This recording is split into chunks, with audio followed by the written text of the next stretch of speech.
Okay, so let's have a look at how we could draw a rocket icon similar to the one in your question. What I'm going to do first of all is bring in a guide to the document from the ruler. So just drag a guide in, and then I'm also going to make sure that guides are locked. Now that part, and in fact the guide itself, is completely optional. You can get by without it. I'm then going to get the pen tool, so I'm just going to tap P on my keyboard to get the pen tool, and just moving away from the guide a bit, I'm going to start to create the shape of the rocket. So I'm going to click here, hold down Shift, come away from that slightly like so, keep Shift held down so that you've got those good angles. Okay, and then just up a bit from there and click, okay, across. Now this is going to form the sort of bottom of the fin, so I'm going to come out quite away from there, like so. Something like that is good. And then releasing the Shift key, so we're going completely freeform at this point. I'm going to come up and draw the fin shape, something like that. Then I'm going to click and drag just a little bit to create a handle, so that we're creating a curve from here on, and then go up to where we want the top of the rocket to be, and click and drag outwards like so. Now I would hold down Shift for this part so that these handles stay completely straight, okay, like that. Once you've done that part, you can hit the Escape key on your keyboard to stop drawing, okay, and then tap A to get the direct selection tool. Now I'm going to zoom in here just to make it a bit easier to see, and I'm also going to give this a stroke, and I'm going to make it quite big, like so, mainly because it's easier for you to see, okay, but that's also because it's a component of the illustration. And then pull this around, okay, until it's tweaked in the way that you want it to be, okay. So this is the chance you have to get the shape right. If I change the handle here, I'm going to hold down Shift to keep that straight, okay, because that bit is actually kind of important. And then we're going to go ahead and add some rounded end caps to our shape, like so. And also, if you wanted to, you could do rounded joins there as well. Now we're going to split these paths up. So we're going to click here at the edge of the fin, the bottom point there. And what we can do is, using the split tool or the scissors tool just there, we could cut that anchor point just there at those points. Now if I get the regular selection tool, you can see that that's a separate path, like so. Okay, that bit is working pretty well. Now if you needed to adjust any of this, such as this area here, you could always get the direct selection tool, okay, and then just nudge those with your arrow keys until they end up in pretty much the right place for you. Once you've done that, get your selection tool and pick up the top path here, okay, and then tap O on your keyboard. That will get you the reflect tool. Come up to the very top anchor point. When you're over that, hold down the Option or Alt key and click to create a copy. And you can click copy in the dialog, or hold down Alt or Option and hit return. That will create you a copy like so. All right, we are more than halfway there. What you need to do now is switch back to the selection tool and select both halves of this shape, and then join them together. Command J or Control J to do that. And then you're going to outline that path. Okay, in fact, you're also going to do the one down at the bottom as well. So you could select everything just there, go Object, Path, okay, and what you're after is outline stroke.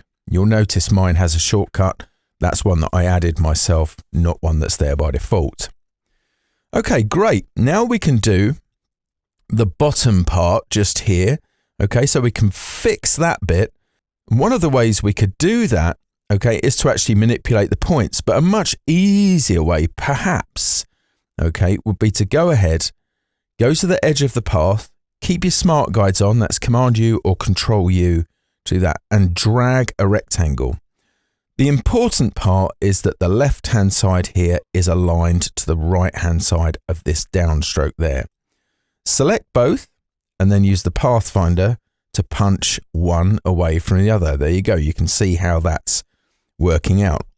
If this curve wasn't enough for you, then you could always go ahead and get the points and just manipulate those as desired. So for example, if I bring this one in and using shift again, because it's kind of important just there, bring those handles down till you've got the shape you're after there. Once you've drawn that part, you can select that shape. Again, tap O on your keyboard, go to the topmost point here, hold down the Alt or Option key and click, and then create a copy there as well.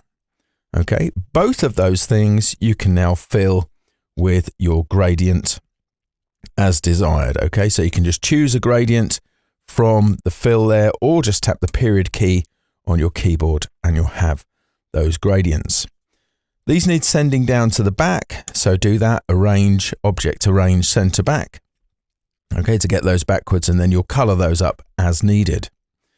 The top bit involves you doing a bit more work with the pen tool. So I'm going to tap P here for the pen tool. Now you need to avoid any active paths. So I'm going to click away from that to start off with. Okay, you can then manipulate that afterwards. I'm going to go up to the top here, sort of in this kind of region about there, and click and drag out to the side, holding down shift like so to build a curve. I'm going to fix it in a moment, and then I'm going to come down to this point around about here and click and drag like that, just to wherever you actually want that to be. Okay, let's change the fill and stroke there. So I'll hit escape, okay, just to leave the pen tool, and we'll change the fill and stroke. So no fill here, and just for now, I'm going to give this kind of a red colored stroke like so. Tap A to get your direct selection tool and bring that path in to where you want it to be, okay, because it's going to cut in here. And again, holding down shift would be my recommendation. Okay, pull that handle out, okay, until you've got the overlap that you want. If you need to move any of the points on that path to do it, just simply do that. Pick on the path there and just move that around, and then adjust the handles, okay, until you've got the curve that you want, which may involve you making some of the handles longer or shorter depending on what you're going for. Okay, once you've got something that you're happy with, like that, okay, so let's pretend that's fine for now.